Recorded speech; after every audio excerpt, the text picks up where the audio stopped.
Olá, amados, graça e paz da parte de Deus e de nosso Senhor e Salvador Jesus Cristo. É muito interessante você prestar atenção aqui, ó. Isso, tá vendo?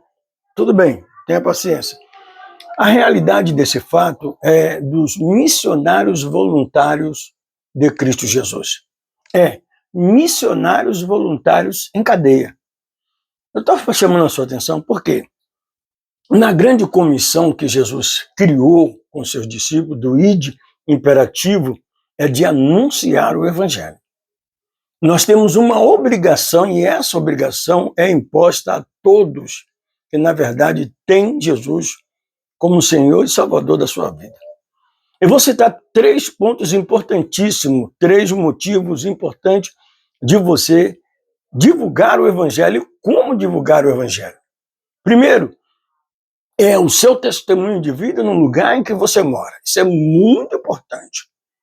Claro, evidente, porque de repente precisamos botar uma caixa de som na porta da sua casa para anunciar o evangelho. Segundo, é no seu trabalho. Terceiro, é o seu conhecimento pela internet. Pronto, estamos aí. Uma grande oportunidade que cá, no tempo do Senhor Jesus Cristo, do ide imperativo, não tinha como. Não tinha internet, a divulgação era complexa, e mesmo sendo conhecido como cristão, teria que guardar a lei de Moisés. Não era guardar a Jesus como Senhor e Salvador.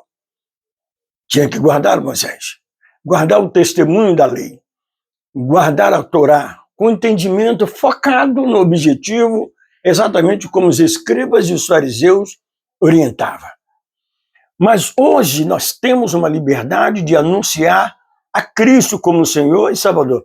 Liberdade pelo aval que a Bíblia nos dá. Liberdade pelo aval do ide imperativo do Senhor. Eu estou convidando a você a saltar das 4 paredes. Não vai faltar os seus cultos na igreja que você congrega. Não vai de maneira nenhuma desrespeitar o seu dirigente sem comunicar a ele aonde você está indo e o que você vai fazer. Eu tenho certeza que, como ele, crente, na pessoa bendita do nosso Senhor e Salvador Jesus Cristo, conhecendo esse aval de Cristo, ele vai lhe dar total apoio. E nesse ponto de vista, quero também mostrar para você, mais um pouquinho para você ver de perto, ó. Missionários voluntários de Cristo Jesus, em cadeia. A realidade é um fato muito interessante. Você não sabe imaginar o potencial que tem a palavra de Deus. Todo aquele que ouve a palavra de Deus e as pratica, assemelhá-lo a um imprudente que edificou a sua casa sobre a rocha. Jesus disse isso no seu sermão. E quando a multidão que estava de junto dele entendeu no verso 28 do capítulo 7 do livro de Mateus, você vai entender que ele disse que o Senhor ensinava como quem tinha autoridade e não como os escribas. Maravilha! É você poder entender a realidade de você não ser um hipócrita, além de falar, não viver. Eu sempre digo uma coisa interessante, que quando você tem um microfone na sua mão, você se sente um rei, até para dar oportunidade ao outro, se torna difícil. A sua voz fica muito mais bonita dependendo da aparelhagem do som e o ambiente do lugar em que você esteja. A sua voz se torna com uma potência muito grande. Você tem liberdade para falar à vontade. E quer queira ou quer não queira, quem estiver de junto vai ter que ouvir. Você vai falar tudo aquilo que você entende que é a hora de você falar. O Senhor nosso Deus, junto a toda a sua vontade, nos ortogou o ide por todo mundo e pregar o evangelho. Paulo, o apóstolo, um único, nesse ponto de vista, falando aqui, que mencionou o estado de cadeia. Acredito isso, ele, porque Ezequiel também fala, porque Deus ordenou a Ezequiel que fizesse uma cadeia. Porque a terra estava cheia de crimes, de violência, época aquela, que se nós analisarmos os nossos dias atuais, vamos entender que estamos vivenciando uma cena semelhante. muita maldade, muita malícia e muita morte. Faz uma cadeia. Por quê? Fazendo uma cadeia, lá o homem terá uma pouca e grande oportunidade de entender o chamado do Senhor na sua vida. De entender o que, na verdade, os profetas dizem e ainda prediz, ou seja, revela os que hão de acontecer. E é muito interessante. Nós entendemos no livro de Mateus, no capítulo 28, versículo de 18 ao 9. Mateus 28, do versículo 18 ao 20, você vai entender essa ordenança bem clara. Jesus aproximou-se deles e disse: foi-me dado todo o poder no céu e na terra. Eita glória, pense comigo. Pense no que é fazer como diz um superintendente, ele diz, pensa num cara inteligente, né? Então você pensa nessa autoridade, pense nessa ousadia, pensa nesse poder de você poder ir anunciar o evangelho a toda criatura. Se o evangelho não transformou a sua vida, você não tem como levar ele para ninguém. Se você não sente nenhuma melhora na sua vida, nenhuma mudança, nenhuma transformação, então você não vai poder falar para os outros o que não aconteceu ainda na sua vida. Ainda que seja pouquinho, você pode testemunhar a favor dela. Os escribas e os fariseus tinham aquela ideia de querer mandar, mas eles não faziam. Jesus disse que nós deveríamos ouvi-los, obedecê-los, mas não em conformidade com as suas práticas, porque eles diziam e não faziam. Então, por esse ponto de vista, você é convocado a conhecer o grupo Voluntários de Cristo.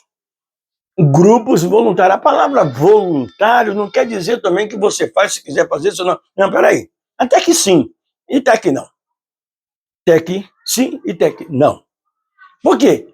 A realidade do fato é que voluntário significa aqueles que saem da sua plataforma de descanso, a sua comodidade, seja quatro paredes numa congregação, no estado que você mora, na zona rural que seja, mas você sai da sua zona de conforto e você entra um espaço onde se juntam um grupo de pessoas para poder anunciar o Senhor Jesus Cristo ao que estão encarcerados.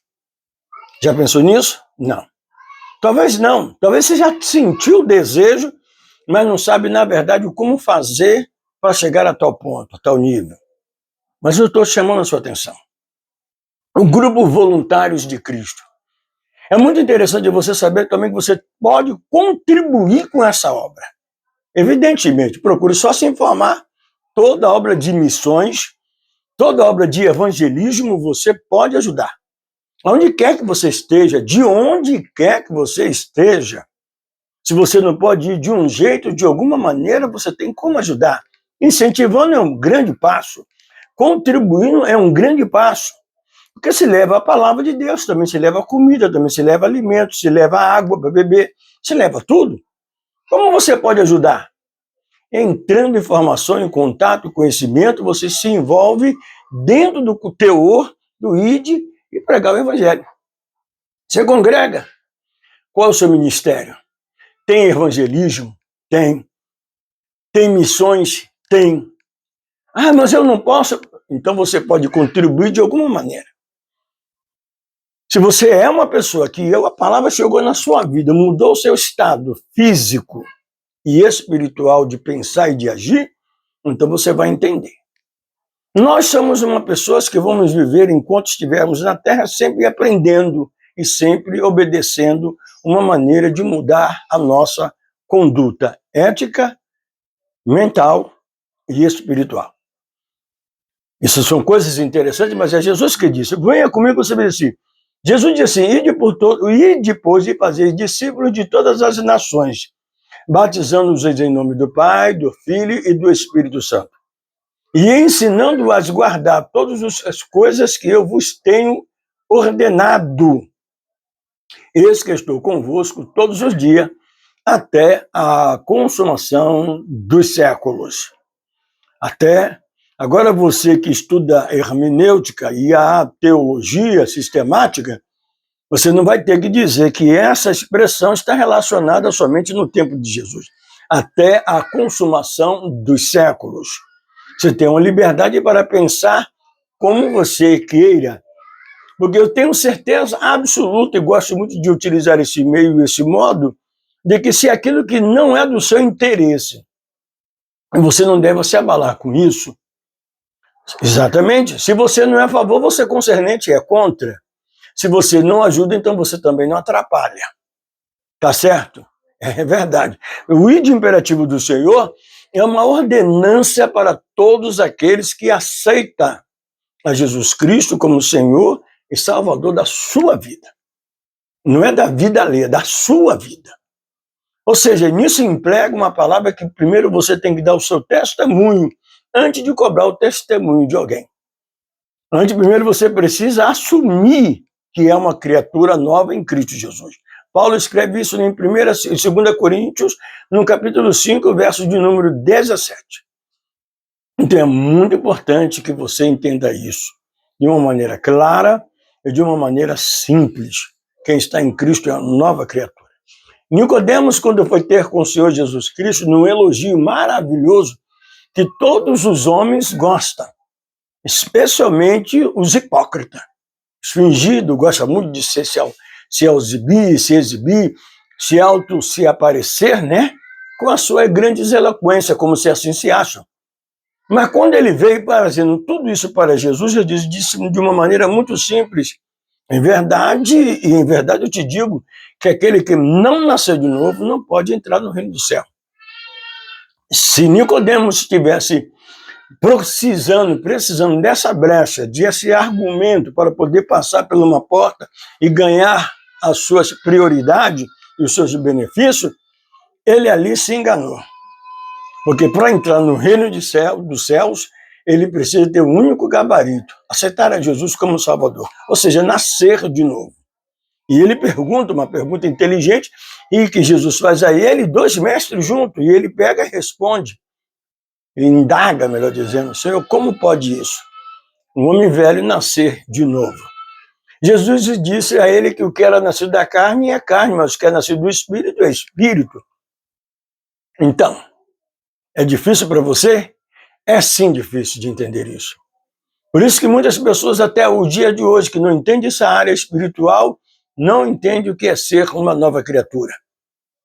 Acha que o fato de não beber e não fumar e não se envolver em áreas de risco, aonde compromete a sua vida, na bebedice, no adultério, na prostituição, acha que isso tudo vai se mudar ou dar a ele o direito de ter uma carteira comprovando que ele é crente. Não. Na realidade, não é desse jeito. A realidade é que a palavra de Deus ela tem que confrontar com a sua natureza.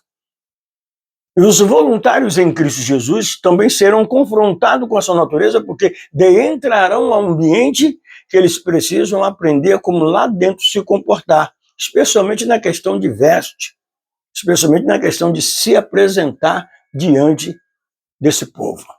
É um povo restrito, um povo separado. A sociedade o separou por causa das suas péssimas obras.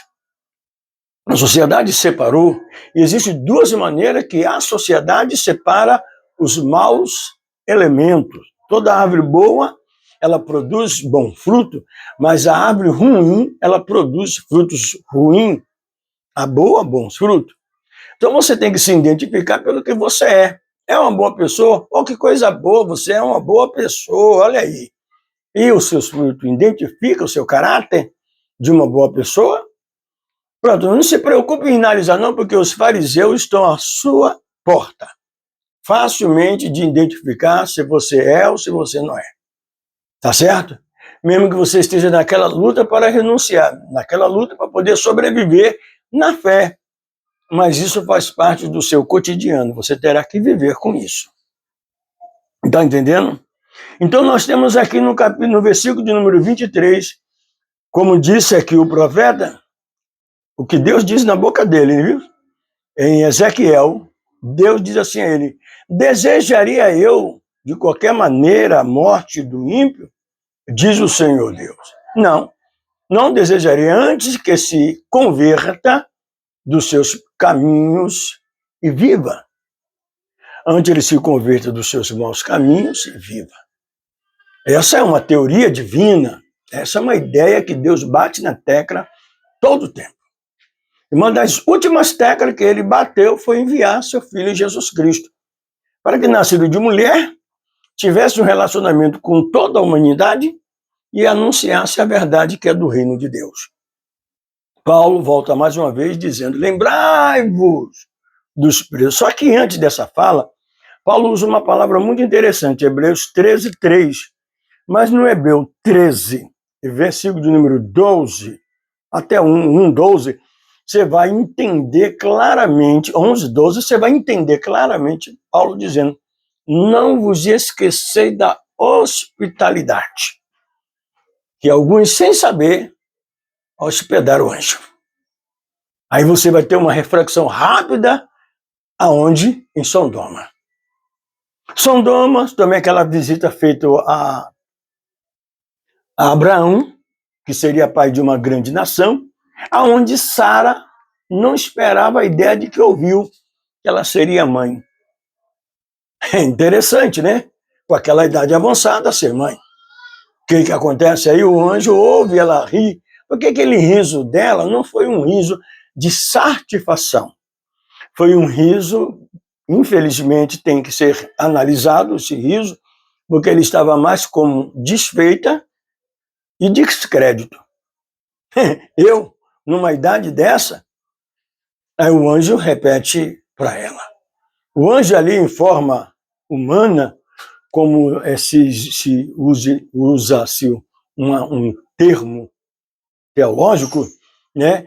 É uma aparência que ele é modificado, né? Então, o que acontece aí? Agora, dali ele sai e vai aonde? Vai na casa de Ló. É exatamente. Quando chega lá, ele é hospedado por Ló, sendo estranho que alguns, sem saber, hospedaram o anjo. Então, Ló recebe na sua casa uma pessoa que ele não conhece. E essa pessoa era Deus visitando. Quando você recebe um crente na porta da sua casa, você recebe Deus batendo na sua porta, te pedindo que deixe ele entrar. Ele precisa ser vigilante. O diabo, nosso adversário, ele anda astuciosamente armando laços e estratégias para poder invadir a privacidade sua. Mas analise o que você quer e analise o que você precisa. Porque só assim você vai entender a realidade dos fatos de que Deus tem em sua vida. Está me entendendo? Então,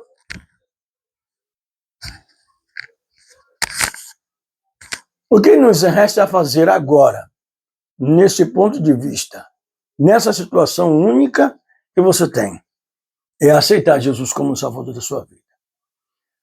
Volto a mencionar grupos voluntários de Cristo. Quero conhecer, deixa aí, anexo ao rodapé na descrição do vídeo, deixa eu quero conhecer o grupos voluntários de Cristo. Como eu faço? Como eu posso fazer? Como eu preciso? O que eu preciso fazer para isso? É uma obra espinhosa, mas para quem está em Cristo é mesmo que médico. Trabalha em hospitais, cuidando de natureza humana, cuidando de doenças e pessoas com suas naturezas. O que eu quero dizer com isso? Eu vou até ser mais específico para me terminar com essa instrução para você. A pior coisa que tem é um doente, para você cuidar das feridas dele e também você ter que atentar para o seu péssimo comportamento de reação aos medicamentos, de reação à disciplina que ele tem que receber acamado, de receber a disciplina que é contrária à vontade dele, e ele também tem psicologicamente um ataque de comportamentos que são contrários. Isso tudo invade a sua área.